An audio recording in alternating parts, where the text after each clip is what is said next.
રહ્યા છે, જીવનમાં સંકટ આવે, વિપત્તિ આવે, દિવસો ખરાબ આવે, ધીમે ધીમે ઠાકોરજીથી દૂર થતા જાય. પોતાના નિત્ય નિયમ છોડી દે, હવેલીમાં રોજ આવતા હોય તો એ આવવાનું છોડી દે, ગુરુજનો પાસે જતા હોય તો ત્યાં જવાનું છોડી દે. અને ઘણા દિવસ ન દેખાય, અમે પૂછીએ ને કેમ આજકાલ દેખાતા નથી, ત્યારે એમ કે હમણાં સમય બરાબર નથી ચાલતો એટલે નથી આવતો. અરે ઊંધું કરે છે, એવા સમય તો વધારે આવો. સમય બરાબર નથી તો વધારે સન્મુખતા રાખ, કારણ પ્રભુ સિવાય તારો સમય બદલવા કોઈ સમર્થ નથી. સન્મુખ રહીશ તો પ્રભુ કૃપાથી સમય બદલાશે, પણ પ્રભુથી દૂર થઈ જઈશ તો તને બચાવનારું કોણ? અને એટલા માટે સંકટના સમયે પ્રભુની સન્મુખતા ક્યારે છોડવી નહીં, પોતાના નિત્ય નિયમો ક્યારે છોડવા નહીં. અને જ્યારે આપણા નિત્ય નિયમો છૂટવા લાગે ને તો સમજી લેવું કે કંઈક દુર્ભાગ્ય આવવાનું લાગે છે. કેમ મને ભગવત ધામ મારા જીવનમાંથી જઈ રહ્યું છે, કેમ ભગવત સેવા છૂટી રહી છે, કંઈક અમંગળ થતું લાગે છે. પ્રભુની સન્મુખતા નહીં છોડવી. અહીંયા શકટાસુરનો વધ પરમાત્માએ કર્યો છે. આગળ મહાપ્રભુજી સમજાવ્યું કે વ્રજભક્તોની લૌકિક આસક્તિનો નાશ પરમાત્માએ કરી દીધો. એકવાર યશોદાજીની ગોદમાં ઠાકોરજી વિરાજ્યા હતા. તૃણાવર્ત આવ્યો, આંધીના રૂપમાં આવ્યો, વંટોળિયાના રૂપમાં આવ્યો, અને ચારે બાજુ વંટોળિયો ફરતું જાય, ધૂળની ડબરીઓ ઉડતી જાય. અને તૃણાવર્ત આવ્યો છે. પ્રભુએ પોતાનું વજન વધાર્યું, અને એટલું વજન વધાર્યું કે યશોદાજી ઉચકી ન શક્યા, એટલે લાલનને લઈને નીચે પધરાવી દીધા. એટલું બધું વજન વધી ગયું. હું તો અર્થ એટલું જ કરું, જ્યારે આનંદનો આધાર એવા ઠાકોરજી આપણને ભાર રૂપ લાગવા માંડે ત્યારે માનજો કે તૃણાવર્ત આપણા જીવનમાં આવ્યો છે. એ તો આનંદનો આધાર છે, આપણને ભાર લાગે છે. અરે પુષ્ટાવી લીધા, પધરાવી લીધા, હવે તો સવારે જાગવું પડશે, સ્નાન કરાવવા પડશે, ભોગ ધરાવવું પડશે, સેવા કરવી પડશે. આમ જો પ્રભુ ભાર રૂપ લાગવા માંડે તો માનજો કે તૃણાવર્ત આવ્યો છે. આ રજોગુણની આંધી આવી છે. ત્યાં પ્રભુએ પણ ગીતાજીમાં કહ્યું ને, કામ એશ ક્રોધ એશ રજો ગુણ સમુદ્ભવ મહાશનો મહાપાપમાં વિદ્યેન વૈરિણમ. આ રજોગુણ જેનાથી કામ અને ક્રોધ પેદા થાય છે ને, એને તું વેરી જાણ. આ જ વેરી છે માણસને. આમ તૃણાવર્તનો પરમાત્માએ ઉદ્ધાર કર્યો. એક થપાટ મારી તૃણાવર્તનો ઉદ્ધાર થયો છે. જો દોષો માણસ પોતાની રીતે પોતાની ભીતરથી કાઢી શકતો નથી. કેવલ ઈશ્વર કૃપા અને ગુરુના આશીર્વાદ, આ બે જ તાકાત એવી છે કે એ બળથી માણસ પોતાની જાતને સુધારી શકે છે. બાકી આપણી હિંમત નથી કે આપણી જાતને સુધારી શકે. કોઈ એમ કે ક્રોધ મેં છોડી દીધો. યા તમે ધ્યાનમાં એમ કરો, ક્રોધ છોડવો છે, ક્રોધ છોડવો છે. હવે જેને વિચારો છો એ છૂટશે કેમ? કારણ કે એને તો તમે વિચારી રહ્યા છો. માણસનો સ્વભાવ છે ને પોતાની જાતે ન સુધાર. કોઈ એમ કે મેં ક્રોધ છોડી દીધો, એટલે કોઈ એમ પૂછે ખરેખર છોડી દીધું કે આ છોડી? સાચે છોડી દીધું? આ છોડી? સાચું કે છે તે છોડી? હા ભાઈ છોડી દીધો, કયું ને એકવાર. બસ આ જ માણસનો સ્વભાવ. આમ છૂટતું હોત તો બધાના છૂટી જાય. આ તો ઈશ્વર કૃપા થાય અને કોઈ મહાપુરુષના આશીર્વાદ મળે ને તો જ માણસનો સ્વભાવ બદલાય. અને કાં આપણી માં શ્રી યમને મહારાણી કૃપા કરે તો સ્વભાવ વિજયો ભવે વદતિ વલ્લભ શ્રી હરે. યમુનાજીની કૃપા થાય. બાકી આપણી જાતને સુધારવી બહુ કઠિન છે. અહીંયા તૃણાવર્તને મુક્ત કર્યા છે. આગળ અન્ય કથાઓના વર્ણન આવ્યા. યશ વસુદેવજીએ ગર્ગજીને કહ્યું કે મારા બાળકો ત્યાં ગોકુલમાં છે, આપ એમના નામકરણ કરીને આવો. અને વસુદેવજીએ ગર્ગજીને મોકલ્યા છે. અને સુખદેવજી વર્ણન કરતા બોલ્યા, વસુદેવજીએ મોકલ્યા ગર્ગજીને. આવ્યા છે ગર્ગજી વ્રજમાં. નંદ બાબાને વાત કરી કે વસુદેવજી મને મોકલ્યો છે એમના બાળકનું નામકરણ કરવા, તો આપના બાળકનું પણ નામકરણ કરું. અરે તમે કંસના પુરોહિત છો, ક્યાંક કંસને ખબર પડશે તો નારાજ થશે. કોઈને ખબર નહીં પડે રીતે ગૌશાળામાં આપણે નામકરણ કરીશું. નક્કી કર્યું. બીજા દિવસે નામકરણ વિધિના બધા જ તૈયારીઓ કરી લીધી છે. જો આપણે ત્યાં 16 સંસ્કાર છે અને એમાં નામકરણ સંસ્કાર એ પણ એક સંસ્કાર છે.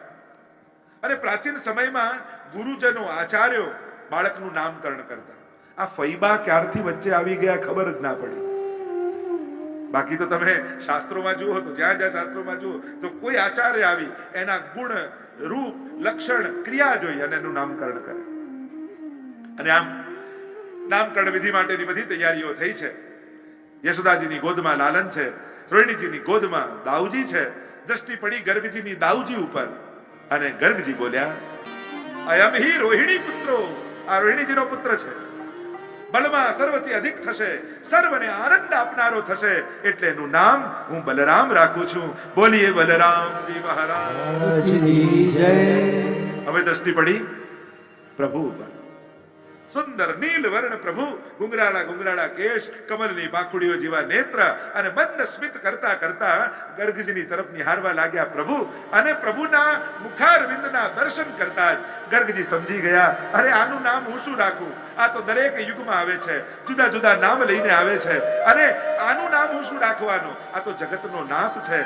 અને દ્રષ્ટિ પડતા જ ગર્ગજી બોલ્યા, બહુની સંતિ નામાની, આના તો અનેક નામ છે, અનેક રૂપ ધારણ કરીને આવે છે. આના ગુણ હું શું ગાવાનો? પણ આને જોઈને જ મારું મન આની તરફ કર્ષિત થઈ રહ્યું છે, એટલે આનું નામ હું કૃષ્ણ રાખું છું. બોલો કૃષ્ણ કનૈયા લાલ કી જય. ગોપાલ તાપની ઉપનિષદમાં પરમાત્માના નામની વ્યાખ્યા આપવામાં આવી. કૃષ્ણ ભૂવાચકો શબ્દ ણશ્ચ નિવૃત્તિવાચક તયો રૈક્ય પરબ્રહ્મ કૃષ્ણ ઇત્યવિધીયતે. કૃષ્ણ એટલે કોણ? કૃષ્ણની વ્યાખ્યા શું? તો કહ્યું કૃષ્ણ ભૂવાચક શબ્દ. કૃષ્ણ એટલે ભૂ, ભૂ એટલે સત્તાયામ, જેની સર્વત્ર સત્તા છે. શેની સત્તા? આનંદ સત્તા. શ્રેય આનંદવાચક છે. સર્વત્ર જેની આનંદમય સત્તા છે એ જ કૃષ્ણ છે. કૃષ્ણ નામ રાખ્યું. કૃષ્ણના અનેક અર્થ થાય. કર્ષતિ ઇતિ કૃષ્ણ, જે કર્ષણ કરે, નામથી, રૂપથી, લીલાથી, ગુણથી, જે ચારે રીતે કર્ષણ કરે એ જ કૃષ્ણ છે. નામથી આકર્ષણ, રૂપથી આકર્ષણ. અન્ય દેવોમાં તો મન લગાડવું પડે, કૃષ્ણ તો છે જેવો સુંદર કે જોતા જ મન એનું થઈ જાય.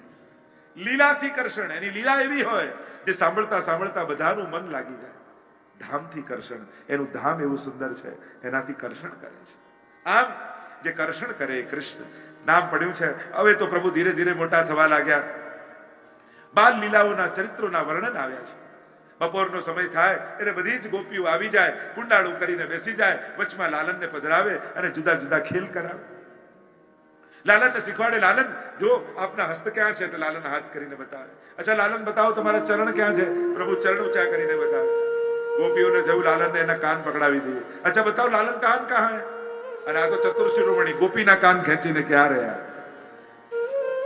રોજ નંદાલયમાં જુદી જુદી પ્રભુ લીલા કરતા હોય ગોપીઓ સાથે. યશોદાજી પલ્લામાં લાલનને ઝુલાવતા હોય. આંગણામાં ઉભેલી ગાય રોજ યશોદાજીને જુએ, મનમાં વિચાર કરે કે આવું યશોદાજી જેવું સુખ મને ક્યારે મળે. પલ્લા ઝુલાવતા જુએ એટલે લાલન તો બધાના મનોરથોને પૂર્ણ કરવા માટે પધાર્યા છે.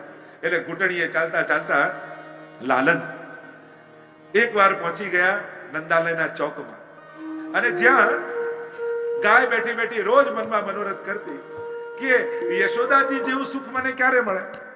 વિવિધ પ્રકારની પ્રભુની આ બાલ લીલાઓ છે. એક વાર ઘૂંટણીએ ચાલતા ચાલતા લાલન ગાય પાસે પહોંચી ગયા. ગાય પાસે પહોંચી ગયા અને ગાય બેઠી હતી ને એના શિંગડાને પકડી લીધા. શિંગડાને પકડ્યા અને ગાય તો ઊભી થઈ ગઈ. અને ઊભી થઈ ગઈ તો લાલન આમ લટકી રહ્યા છે. લટકી રહ્યા છે ને ગાય વિચાર કરે, રોજ યશોદાજી આમ પલ્લું ઝુલાવે, કદાચ ઠાકોરજી મને સુખ આપવા માટે પધાર્યા છે. એટલે ગાય પોતાનું મસ્તક નીચે ઉપર નીચે ઉપર આમ કરી પલ્લા ઝુલાવવાનું સુખ ઠાકોરજી પાસે. પ્રભુ તો સકલ ભક્તોના મનોરથો પૂરા કરવા પધાર્યા છે. અને હવે તો થોડા મોટા થયા એટલે ગોપીઓની ફરિયાદો આવવા લાગી. અરે યશોદા બહાર આવ, આ તારા લાલનને સમજાવ. કેમ શું કર્યું મારા લાલને? વત્સાન મુંચન ક્વચિત સમયે ક્રોશ સંજાત હાસઃ. આ જો હજી ગાયને દોવાની બાકી હોય એના પહેલા તો વાછરડાને છોડી જાય, અને છોડીને જાય ગાયનું બધું જ દૂધ પી લે તો દોઈએ શું ને વેચીએ શું? યશોદાજી કહે મારો લાલન જે કરે છે બધું બરાબર કરે છે. ગાયના દૂધ પર પહેલો અધિકાર વાછરડાનો છે. તમે વાછરડાને ભૂખ્યું રાખીને દૂધ દુહો તે તો અપરાધ છે. મારો લાલન બરાબર કરે છે. આચાર્ય ચરણે અર્થ કર્યો વત્સાન મુંચન એટલે કસમય એટલે વત્સ એટલે વાછરડા, વત્સ એટલે બાળકો, વત્સ એટલે ભક્તો. અને ભક્તોને ક સમયે છોડવા એટલે હજી એનો કર્મનો હિસાબ કરવાનો બાકી હોય, હજી પાપ પુણ્યના હિસાબ બાકી હોય. ઠાકોરજી તો એના પહેલા જ એને મુક્ત કરીને જાય છે. વત્સાન મુંચન ક્વચિત સમયે. અને આ લાલન તમારો જો જુદા જુદા સ્તયમ ચોરીના ઉપાયો આને તો આવડે છે. અમારા ઘરમાંથી દહીં દૂધ માખણની ચોરી કરી જાય. યશોદાજી કે અમારા ઘરમાં 9 લાખ ગાયો રોજ દુહાય, ભંડારના ભંડાર ભર્યા છે, તમારા ઘરે શેની ચોરી કરવા આવે? પ્રભુની આ માખણ ચોરી થઈ જાય છે. આ માખણ ચોરીની લીલા નથી, આ તો ચિત્ત ચોરીની લીલા છે.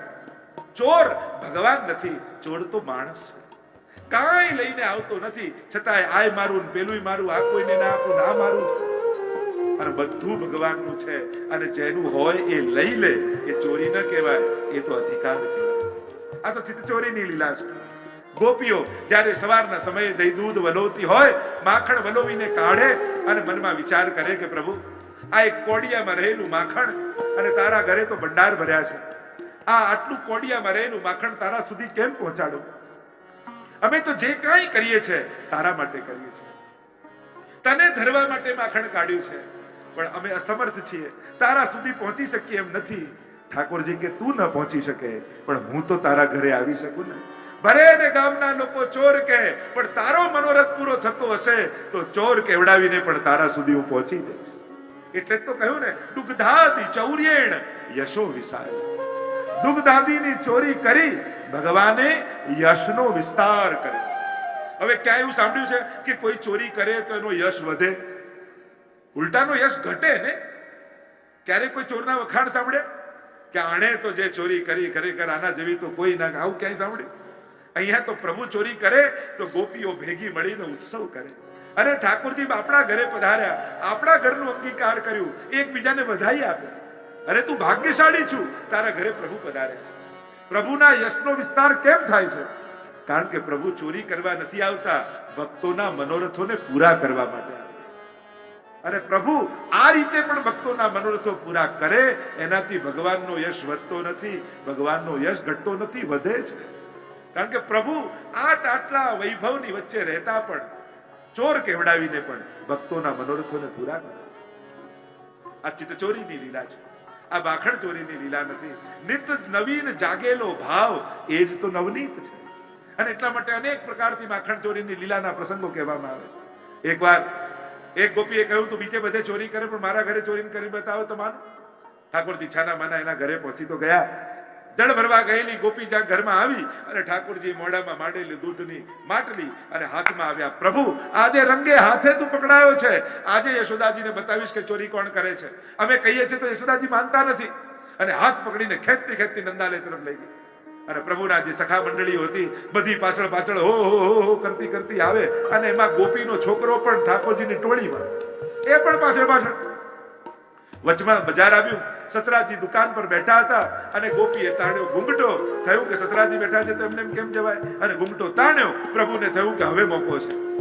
કહેવા લાગ્યા, હરી ગોપી, મારો હાથ બહુ દુખે છે, એમ કે તું છોડતી નહીં, હાથ તો બદલી લે, હું કેવો કોમળ છું, અરે તું મારો હાથ ખેંચે છે. ગોપીને પણ થયું કે લાલન કેવો કોમળ છે, ઠીક છે ઠીક છે, લાવ બીજો હાથ લાવ. આ હાથ છોડ્યો, પાછળ એનો દીકરો આવતો તો એનો હાથ પકડાવી દીધો.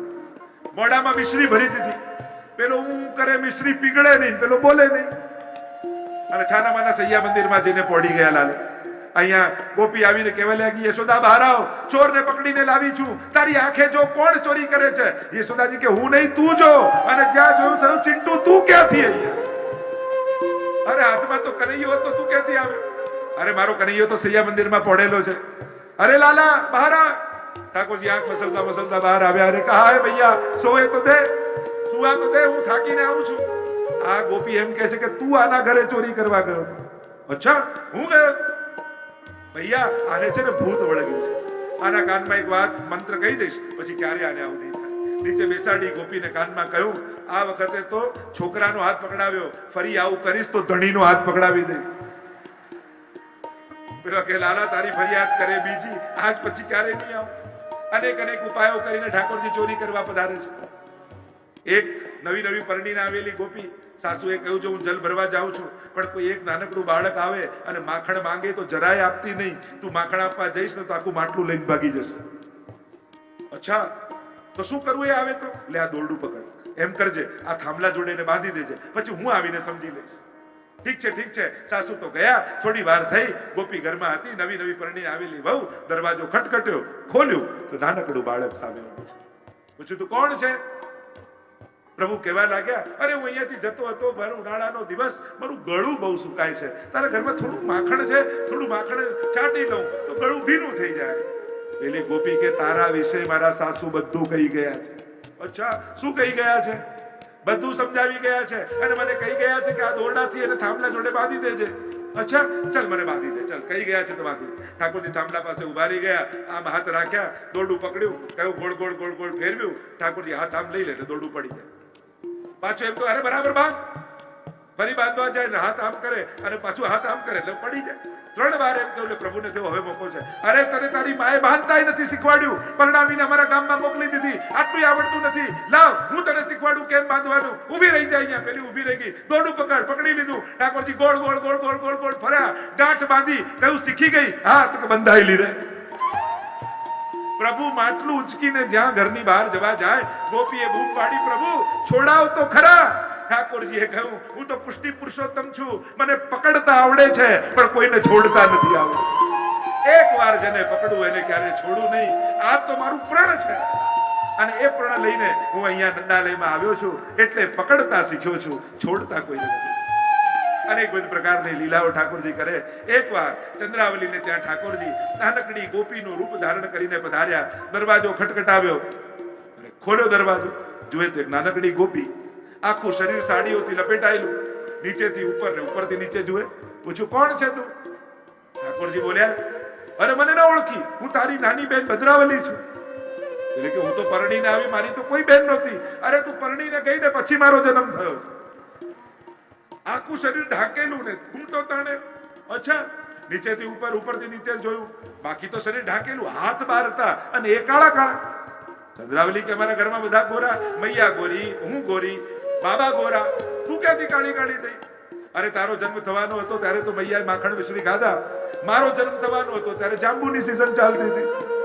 મૈયા કાળા કાળા જાંબુ ખાય, કાળા કાળા યમુનાજીમાં નાય એટલે કાળી કાળી થઈ. પેલી ભોળી, ઠીક છે બહેન, આવ આવ, મારે જલ ભરવાનો સમય છે, થોડું ઘર ચોખ્ખું કરી દઈશ. ઠાકોરજી કે તું જા તો ખરી, આખું ઘર ચોખ્ખું કરી દઈશ. અને પેલી તો આવી કુવાની પારે માટલી લઈને ઊભી છે, સખીઓ સાથે વાત કરે. આજે તો મારી નાની બહેન આવી. બધા કે તું આટલી મોટી, તારી સાની નાની બહેન? અરે મારા ગયા પછી જન્મ, અરે ક્યાંક પેલો કાળો કનૈયો ના હોય. પેલીને યાદ આવ્યું, માટલી મૂકીને દોડી અને ભાગતા ભાગતા આવી અને જુએ તો ઠાકોરજી દહીં દૂધ માખણ આરોગી રહ્યા છે. દૂર ઊભી ઊભી દર્શન કરતા કરતા અશ્રુપાત કરે છે. આજે હું સનાત થઈ ગઈ. આજ સુધી દહીં પછી કર્મ કર્યા નવનીત કાઢવાના, પણ આજે કર્મોનું ફળ જે નવનીત હતું એ ઠાકોરજીએ અંગીકાર કરી લીધું. મારા સમસ્ત કર્મોના ફળ પ્રભુએ અંગીકાર કર્યા. ગોપીઓ તો પ્રતીક્ષા કરે, પ્રભુની રાહ જુએ, ક્યારે પ્રભુ અમારા ઘરમાં પધારશો, અને વિનંતી કરે. આગળ એકવાર પ્રભુ બ્રહ્માંડ ઘાટ ઉપર ખેલી રહ્યા હતા. બ્રહ્માંડ ઘાટ પર ખેલતા ખેલતા ઠાકોરજીએ માટીનો ગોળો બનાવ્યો અને ધીમે રહીને મુખમાં મૂકી દીધો. મુખમાં મૂકી દીધો અને મુકતા બાઉજી જોઈ ગયા એટલે દોડતા દોડતા, હવે લાલન तुमने मिट्टी खाई? देखो झूठ मत बोलो, मैया से कह दूंगा, કહી દો. દોડતા દોડતા યશોદાજી પાસે આવ્યા. બાઉજી કહેવા લાગ્યા, मैया मैया लालन ने मिट्टी खाई. अच्छा अभी मैं देखती. दौड़ता यशोदाजी આવ્યા. लालन, बाबूजी क्या कह रहे? मिट्टी खाई तुमने? प्रभु बोले, अरे तने भरोસો ના આવતો હોય તો મારું મોઢું ખોલીને જોઈ લે. હવે અહીંયા ચિંતકો, વિચારકો, મહાપુરુષો, આચાર્યો બધા ચર્ચામાં પડી જાય. સત્ય વ્રતમ સત્ય પરમ સત્યમ સત્ય સયોની નિહિતમ ચ સત્ય, એવા પરમ સત્ય રૂપ પરમાત્મા અસત્ય બોલી રહ્યા છે. અને અસત્ય બોલે એ ઈશ્વર હોય? માટી મોઢામાં મૂકી છે, દાઉજીએ જોયું છે, પ્રભુએ ખાધી છે, પછી ના કેમ પાડે છે? એટલે બધાએ જુદા જુદા અર્થો કર્યા. એકે તો ઉપનિષદ પ્રમાણે અર્થ કર્યો, દ્વા સુપર્ણા સયુજા સખાયામ સમાન વૃક્ષમ પરિષસ્વ જાતે. વૃક્ષ ઉપર 2 ડાળી, એક ડાળી પર 2 પક્ષી બેઠા છે. એક ખાટા મીઠા ફળ ખાઈ સુખ દુઃખનો અનુભવ કરે છે અને બીજો દ્રષ્ટા ભાવે જુએ છે. તો જે ખાય છે એ જીવાત્મા છે, જે દ્રષ્ટા ભાવે જુએ છે એ પરમાત્મા છે. એટલે કે પરમાત્મા ભોગતા નથી, દ્રષ્ટા છે. એમ જ્ઞાન માર્ગમાં ઉપનિષદમાં અર્થ કર્યા. ભગવાન ક્યારે કંઈ ખાતા નથી, એ દ્રષ્ટા ભાવે જુએ છે. પ્રભુ ભોગતા નથી, દ્રષ્ટા છે. એટલે કે જે થઈ રહ્યું છે, જ્ઞાનીનો સિદ્ધાંત શું હોય? પ્રભુ દ્રષ્ટા ભાવે તટસ્થ જુએ છે. પ્રભુ ક્યારે કોઈ પ્રવૃત્તિ કરતા નથી, કોઈને મદદ કરતા નથી, કોઈનો પક્ષપાત કરતા નથી, કેવલ દ્રષ્ટા. આ જ્ઞાનમાં એટલે કે પ્રભુ કહે છે કે હું ખાતો નથી, હું દ્રષ્ટા છું. એટલે ઈશ્વરપણાને કહી રહ્યા છે. ઈશ્વરના સ્વભાવને કહી રહ્યા છે. બીજો એક અર્થ એમ કર્યો કે મૈયાએ પ્રશ્ન જે કર્યો એવો જવાબ ઠાકોરજી આપ્યો. મૈયાએ શું કહ્યું? તે માટી ખાધી? ઠાકોરજીએ કહ્યું, ના, મેં માટી નથી ખાધી. તો કે મોઢામાં તો મૂકી, કેમ ના પાડે છે? ઠાકોરજી એટલા માટે કહે છે કે મૈયા, આ વ્રજ છે, આ માટી નથી. વ્રજ ને માટી માને છે? अरे मुक्ति कहे गोपाल सो मेरी मुक्ति बताए और व्रजरज उड़ी मस्तक लगे तो मुक्ति मुक्त है जाए. जे मुक्ति ने पण मुक्ति आपी શકે એ માટી ન કહેવાય, એ તો વ્રજરજ કહેવાય. એટલે આપણે ત્યાં ચરણામૃત લઈએ છીએ ને. આ ચરણામૃત શું છે? પ્રભુના ચરણોની રજ છે, માટી નથી. માટી ભાવથી એને લેવું પણ નહીં, એને તું માટી માને છે. એટલે પ્રભુ નાહમ, મેં માટી નથી ખાધી, મેં તો વ્રજરજ પધરાવી છે. કારણ કે વ્રજમાં મહત્તા રજની છે. વ્રજની રજની મહત્તા છે. વ્રજમાં ઠાકોરજીની ચરણરજ છે. વ્રજમાં ગોપીઓની ચરણરજ છે. વંદે નંદ વજસ્ત્રીણામ પાદ રેણુમ અભિક્ષસ.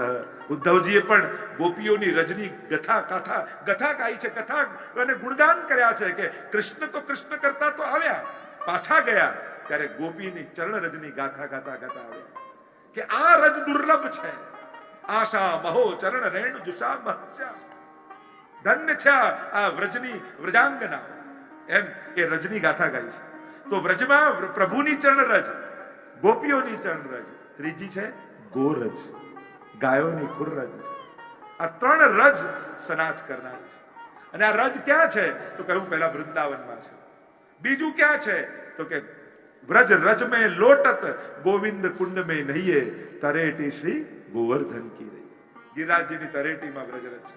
એટલે તો લોકો દંડવતી ને પરિક્રમા, એની પાછળ ભાવ શું છે કે રોમ રોમને વ્રજ રજનો સ્પર્શ થાય.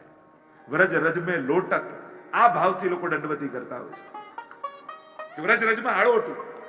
હવે વાત જુદી છે કે ગાદી રાખવી પડે, જે રીતે પણ કરે છે ને લોકો, એનો ભાવ છે ને. ગિરિરાજજીની તરેટીમાં આટલો સમય રહેવા મળે એ પણ સૌભાગ્યની વાત છે.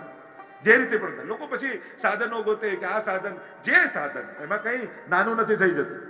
આપણે ઉત્તમ રીતે નથી કરી શકતા, પણ કરી શકીએ છીએ પણ મોટી વાત છે. વ્રત પણ ઘણી વાર લોકો ફરાળ ખાય ના ખાય કરે છે ને. ફરાળ ભલે ગમે તેટલો વિકરાળ હોય પણ ખાઈને કરે છે. લોકો ઉત્તમતા, ચોપડીમાં લખેલું બધું થઈ શકતું નથી એનો અર્થ એ નથી થતો કે કરવું જ નહીં.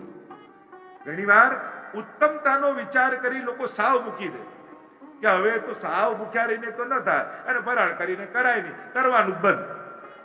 તો સાવ એવું નહીં કરી દે. જેનાથી થાય એને જરૂર કરે. થાય ના જ થઈ શકતું હોય તો અટાગ્ર રાખો. જે કરવાથી તમારી સેવા, કથા, સત્સંગ છૂટે એવું કોઈ પણ પ્રકારના કઠોર નિયમો દેહ પ્રત્યે કરવા નહીં. કારણ એ તમારા અઠાગ્રને કારણે જો કાલની સેવા છૂટવાની હોય તો એના કરતા અલ્પાહાર લઈને પણ ભગવત સેવા કરવી ઉત્તમ છે. પણ કોઈ અતિરેક એવું વસ્તુનો ન કરો જેનાથી પ્રભુની ભક્તિ તમારાથી છૂટી જાય. વડીલો પણ ઘણીવાર હવે તો પહેલા જેવી નીચે બેસીને સેવા તો ઉપર બેસીને કરો, કોણ ના પાડે છે? પણ આમ જીવ જ બાળતા રહેવું એ સારો પક્ષ નથી. ઘણી વાર લોકો જુએ ને અમુક ઉંમર થાય એટલે જીવ જ બાળતા. હવે પહેલા જેવું થતું, હવે પહેલા જેવા રહ્યા નથી, પહેલા જેવું ક્યાં થવાનું?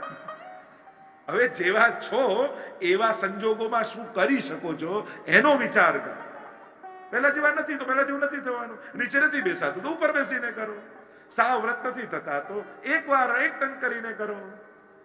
હવે તો દેખાતું નથી એટલે પાઠ તો કોણે કહ્યું કે વાંચી ન થતું તો મોડે જે છે એનાથી કરો. સાંભળો કંઈક. જે રીતે પણ થઈ શકે, કઈ રીતે હું કેટલું કરી શકું એનો વિચાર કરવો. નથી થઈ શકતું એનો વિચાર ઓછો કરો. જીવ બાળતા નહીં રહેવું. મારું કહેવાનો અર્થ શું છે? અમુક ઉંમર પછી જીવ બાળતા નહીં. તો ઘણી વાર લોકોને જીવ બાળવાની આદત પડી જાય છે. પછી કાયમ નથી થતું એના અફસોસમાં જ રહે. શું કરી શકાય એનો વિચાર કરવાનો. હવે પહેલા જેવી ચાલીને નથી જવાતું તો વાહનમાં જાઓ, રિક્ષામાં જાઓ. કેમ કરીને ચાલીને પરિક્રમા નથી થતી ગિરિરાજજીની તો વાહનમાં કરો. શું કરી શકાય છે એનું ચિંતન કરો. તો જે ચર્ચા આપણે કરી રહ્યા છે અહીંયા વ્રજ રજની મહત્તા છે. તો વૃંદાવનમાં ગિરિરાજજીમાં, શ્રી યમુનાજીમાં પણ સ્ફુરદ અમંદ રેણુ ઉત્કટામ, જ્યાં જલ કરતા પણ રજ અધિક છે, એની મહત્તા ગવાઈ. તો આમ ઠાકોરજી કહે છે, મેં માટી નથી ખાધી, મેં તો વ્રજરજ મુખમાં પધરાવી છે. એટલે પ્રભુ જે કહી રહ્યા છે સાચું છે. એક અર્થ એમ કર્યો કે પ્રભુ કહે છે કે નાહમ બક્ષિતવાન, મેં નથી ખાધું. એ ઠાકોરજી સાચું કહે છે કે મોઢામાં તો મૂકી, મોઢામાં મૂકી પણ ખાધી નથી. પણ પ્રભુએ ખવડાઈ છે. અરે પોતાના મુખમાં મૂકી તો ખવડાઈ કઈ રીતે, ખાધી નહીં? તો કે પૂતના જેટલા નવજાત બાળકો વ્રજમાં જન્મ્યા હતા, એ સમસ્ત વ્રજવાસી બાળકોના પ્રાણ લેતી લેતી અહીંયા નંદાલયમાં આવી હતી. અને ભગવાને પૂતનાના પ્રાણનું કર્ષણ કર્યું ત્યારે પૂતનાની સાથે જે વ્રજમાં જન્મેલા નવજાત બાળકો હતા એના પ્રાણોનું પણ કર્ષણ પ્રભુએ કરી લીધું. એટલે કે પ્રભુની અંદર એ બાળકોના પ્રાણ આવી ગયા. અને એ બાળકોએ વિનંતી પ્રભુને કરી કે પ્રભુ, અમારો વ્રજમાં જન્મ તો થયો, પણ વ્રજની મહત્તા જેનાથી છે એ વ્રજ રજથી અમે વંચિત રહી ગયા.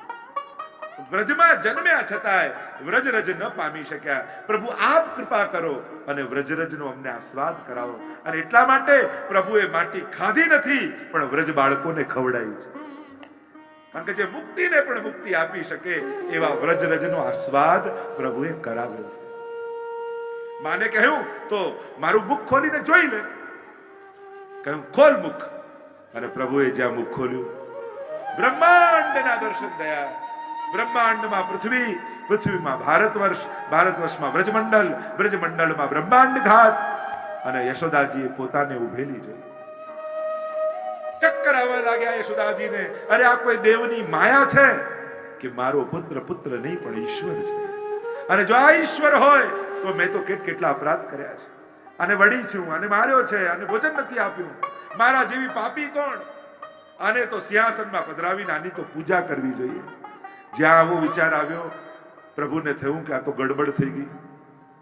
હું તો સેવાનું સુખ લેવા માટે આવ્યો છું બ્રજમાં, અને મૈયાને પૂજા કરવાની ઈચ્છા થાય છે. એટલે વૈષ્ણવી માયાનું આવરણ ઠાકોરજીએ કર્યું. અને જ્યાં વૈષ્ણવી માયાનું આવરણ કર્યું, યશોદાજી બધું ભૂલી ગયા અને ઠાકોરજીને છાતીએ ચાપી દીધું. જો આપણે ત્યાં બે માર્ગ છે, પૂજાનો માર્ગ, બીજો સેવાનો માર્ગ. જ્યાં વિધિ પ્રધાન હોય ત્યાં પૂજા, જ્યાં મંત્ર પ્રધાન હોય ત્યાં પૂજા, જ્યાં સ્નેહ પ્રધાન હોય ત્યાં સેવા.